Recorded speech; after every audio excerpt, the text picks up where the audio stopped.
With training camp starting next week, we look into the biggest training camp battles, including who gets the sixth spot in the top six.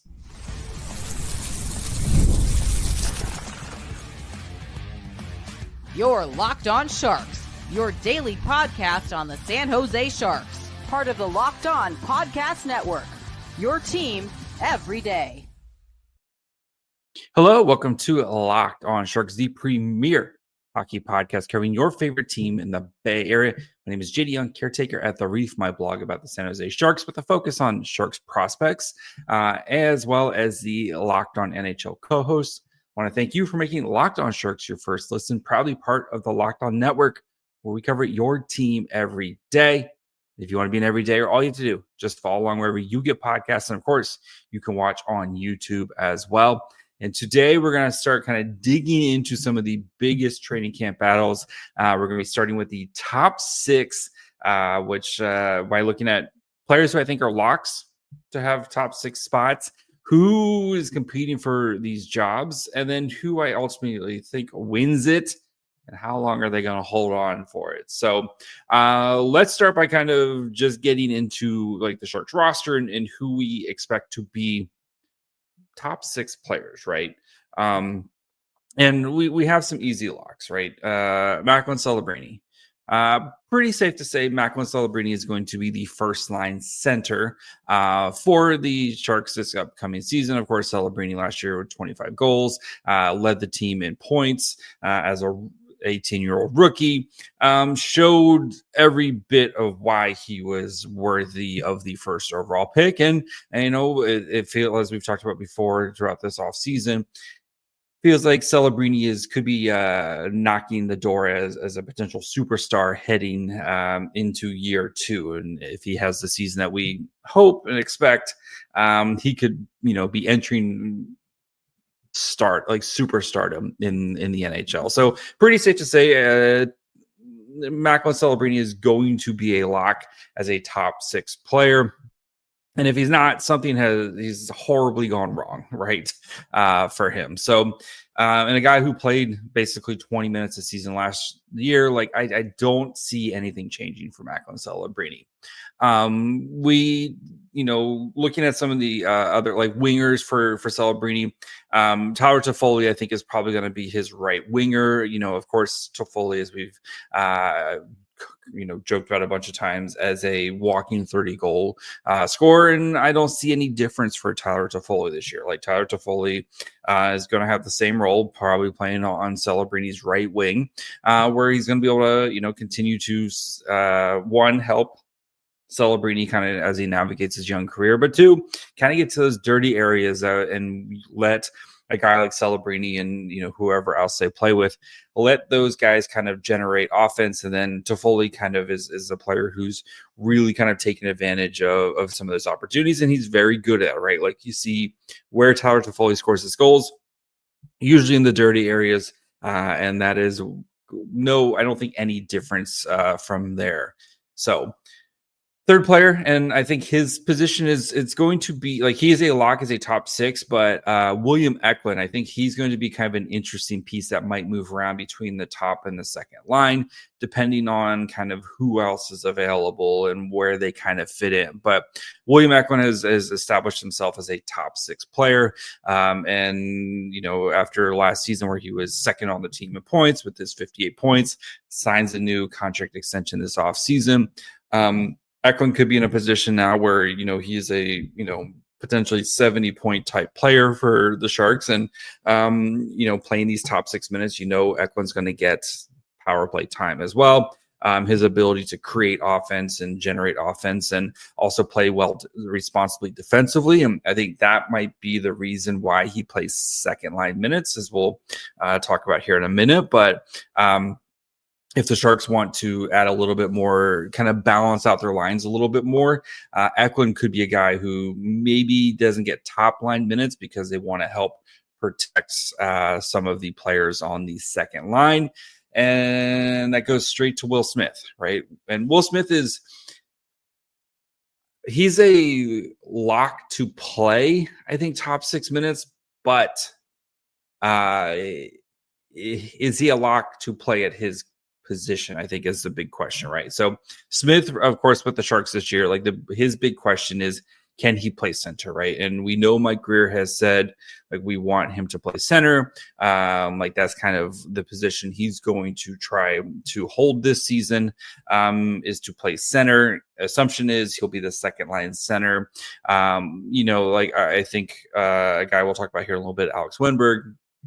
You could maybe try to put Wenberg at 2C, but I think Will Smith is a little bit more like his offensive skill set and what he does to help drive play makes a little bit more sense to put him as your second line center as you're trying to generate offense with your second line. And usually, like, with your third, like, you want to just get Smith on the ice as much as possible, right? And let him continue to do his thing. So if Smith doesn't win the second line center position, then you'll have some more then he'll move to wing, and you'll have some conversations about who the second line center is going to be.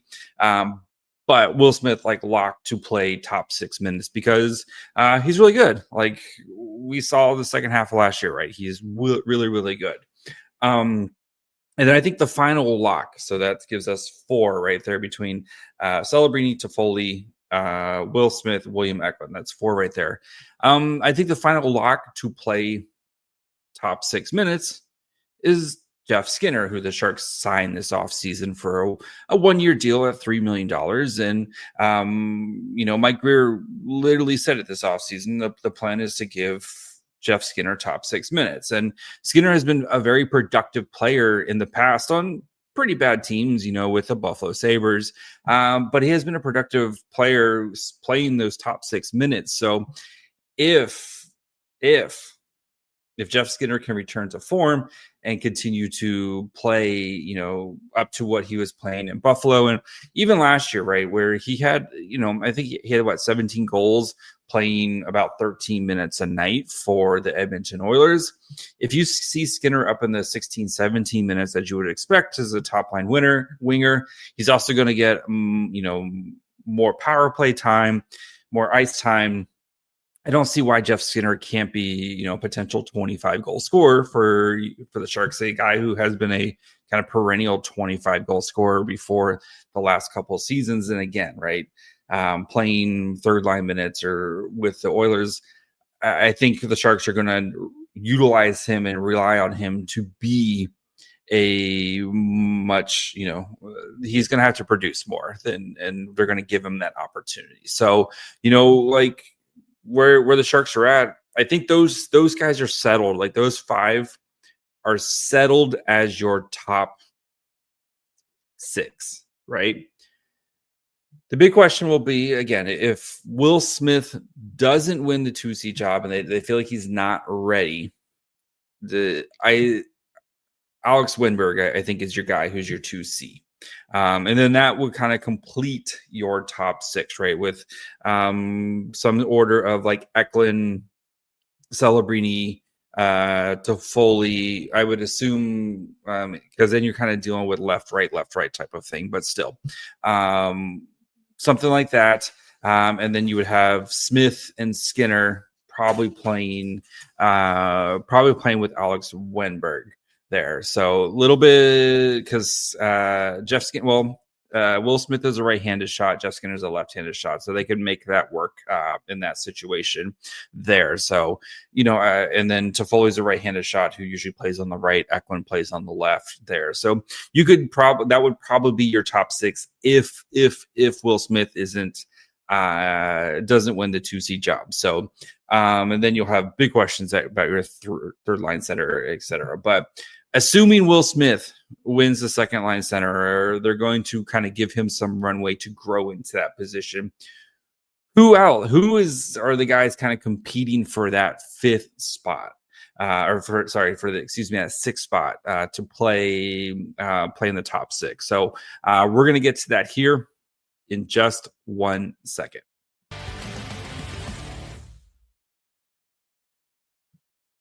The NFL season is here, and FanDuel's making sure you're ready for kickoff with a can't-miss offer.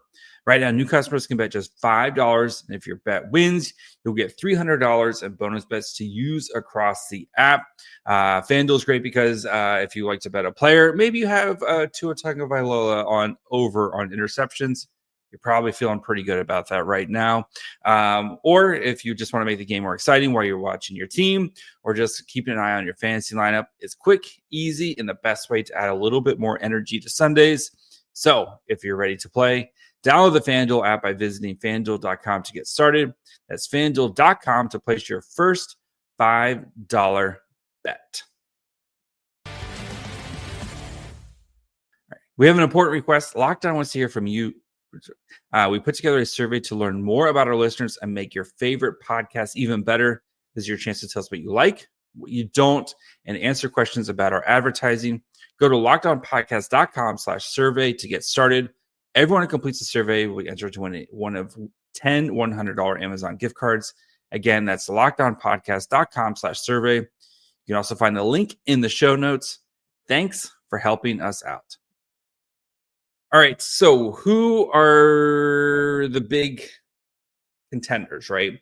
So let's start with, we'll go alphabetical order by last name of players who I think are in contention to be playing in the top 6. So I'm going to start with Adam Gaudette, who I think has an opportunity. And Gaudette's one of those players where you can tell me he plays top 6 minutes, and you can tell me he plays on the 4th line, and I see an easy path for it. But Gaudette is a guy who, if you're looking to add more scoring pop, right, he scored 19 goals last year playing basically like 11 and a half minutes a night with the Ottawa Senators. Another guy who can kind of score in the dirty areas and get to in front of the net.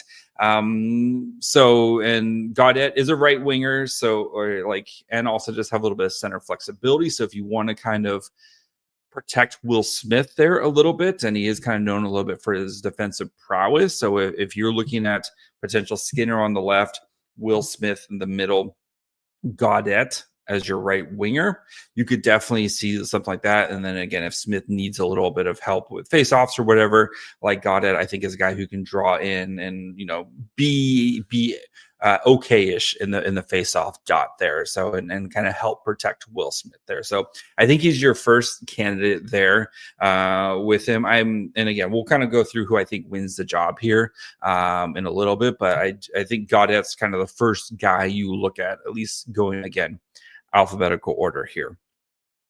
Collin Graf is another guy who, again, right-handed shot. If you're, again, assuming Skinner's on the left wing there, Collin Graf is another player who has shown, again, a guy who can play in all 3 zones. You see his defensive prowess and how well he played last year as a rookie, in kind of half a season. The thing I love about Graf, right, is the puck. He's always in the right spot. The puck always finds him. And I think he could be a nice fit there on that second line. The worry, though, is you're placing 2 really young players together, right? And Will Smith and Collin Graf, and you might tend to have some more kind of unforced errors between just 2 younger players who are kind of going, Graf's played half a season and Will Smith's played a full season in the NHL.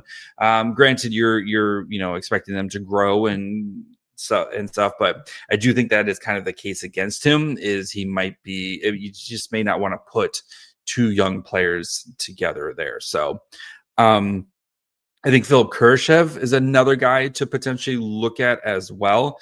Kurashev is a left-handed shot. Again, that doesn't mean like you can't make things work here. But he had a really down season last year with the Chicago Blackhawks, where he only scored 14 points in 51 games. But you look at his production before that, when he was playing with a guy like with Connor Bedard, in the 23-24 season, 75 games, he had 18 goals, 36 assists for 54 points, and was playing way more on, kind of time on ice there. So Kurashev, I think, is kind of the wild card here, where I think he could be a player who definitely, if he comes in and has a good camp, I think he could be a guy who fits in into that top 6 there, right? And especially if you're trying to push for more offense, this team should be pushing for more offense after finishing dead last in scoring last year.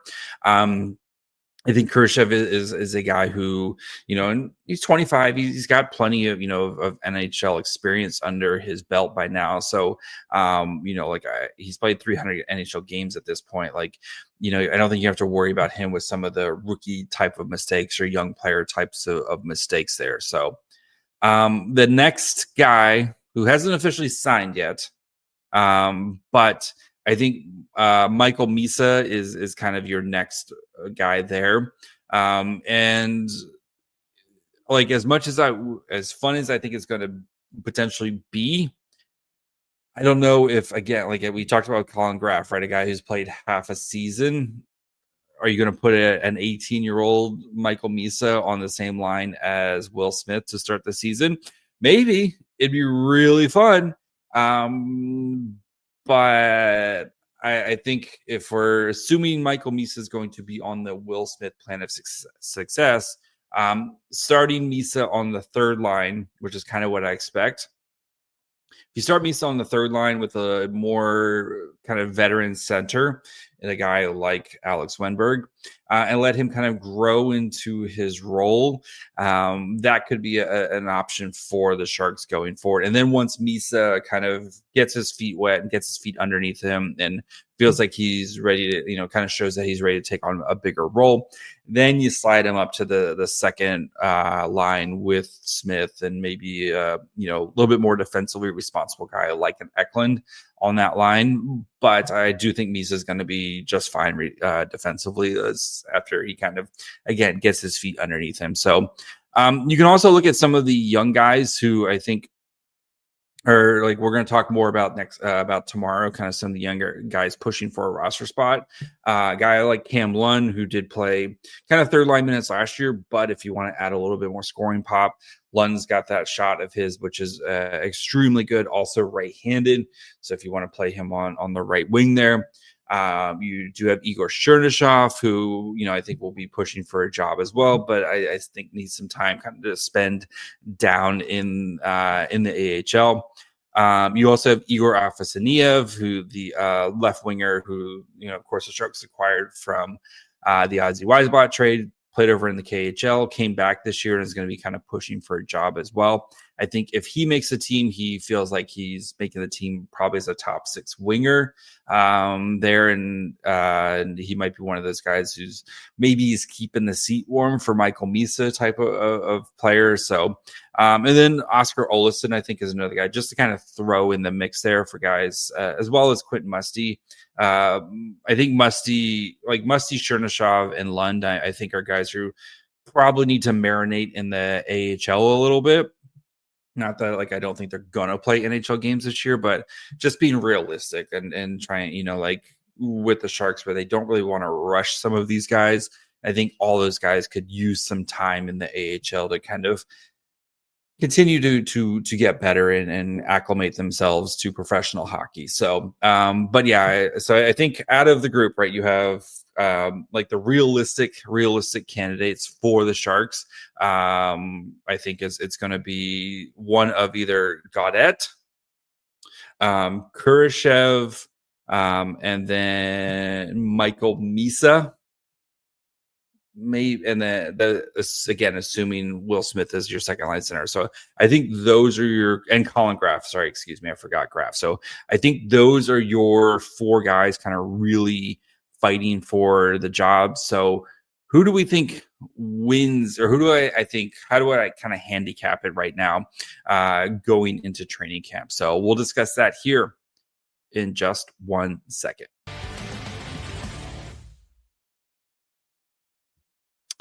Guys, I've been meaning to tell you about my new favorite jeanswear brand, Doer. I've been living in their performance denim straight, and honestly, they've completely changed the game for me. I love my Doer jeans. I wear them all the time to work. They have 5 times the stretch of traditional denim. They're antibacterial, which means they stay fresh longer, so I can wear more and wash less. Doer combines classic jeanswear style with the kind of comfort and performance you get from athletic wear, so you get the best of both worlds. Dewar are pioneers of blending technical innovation with everyday clothing. They invented the original performance denim. There's a reason why they call them the world's most comfortable pants. And you don't have to take my word for it. Go out and get a pair yourself. They Dewar just opened a store in Hayes Valley, so you can feel the difference firsthand. Go check them out at 567 Hayes Street, or you can also go online at shopdewar.com/lockedonsf. If you go in store, use that same promo code LockedOnSF to get 15% off. Or like I said, go online, get 15% off using the shopdewar.com/lockedonsf. All right. Before we finish up, of course want to thank you for making Locked On Sharks your first listen. When you're done with this episode, go check out the Locked On NHL podcast.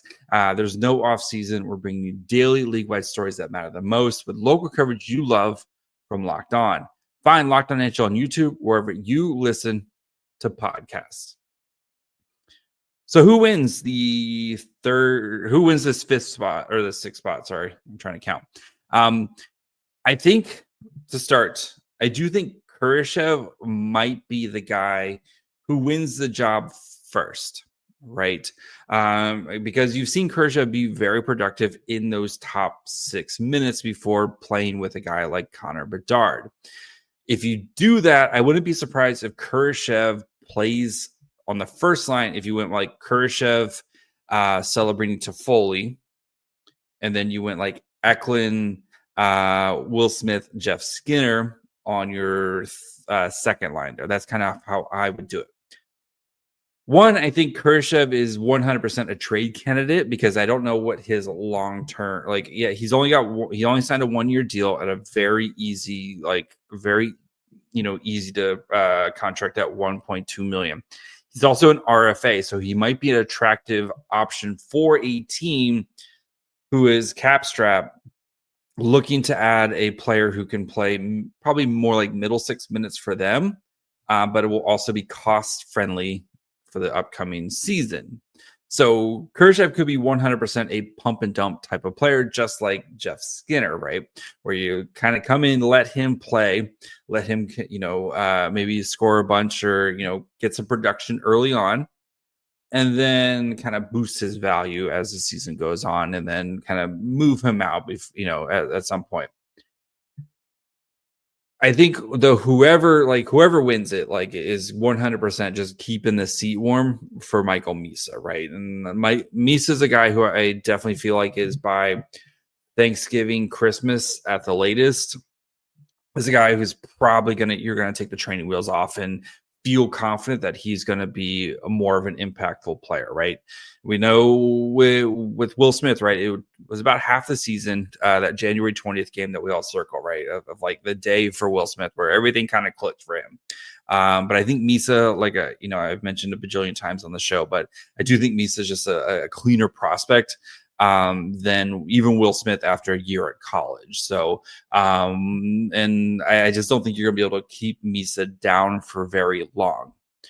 The other two guys, like I said, Gaudette and Graf, as we'll talk about later this week when we look at kind of the bottom 6, if the Sharks really want to kind of improve their bottom 6, I think those guys can really help elevate the floor of the bottom 6. Now, Gaudette is, if he gets on a hot, he's a player who I think could move around a bunch this season, where if he especially starts to get a little hot, maybe you put him up and let him, kind of keep scoring. And then once he cools off, you kind of slide him back down. And I do think Collin Graf is that kind of Swiss Army knife where whatever you need him to do, he's going to be able to do it and do it very well. Well, all those guys, I wouldn't be surprised if all these guys see top 6 minutes at some point throughout the season, right? I do think Kurashev right now, I wouldn't be surprised if he kind of has the inside track because of he's played legitimate top 6 minutes before, and he's been very effective at it. And last year just kind of fell out of favor with the Blackhawks. So I wouldn't be surprised if he kind of gets the first crack at that top 6 here. And then, assuming again that Alex Wenberg is going to be your third line center, and kind of whoever is left over, I think is probably that's where you kind of, if it's Gaudette and Graf on your, or I guess Misa would be on your third line, and then maybe it's Graf or Gaudette, maybe Gaudette because you want to again kind of give a little bit more veteran presence on that third line. That could be something that you look at, that Ryan Warsofsky looks at doing. But, I think the Sharks do just have much better depth, especially in that middle six here. And, if a guy like, I think there's going to be a shorter leash for whoever that sixth person is, right?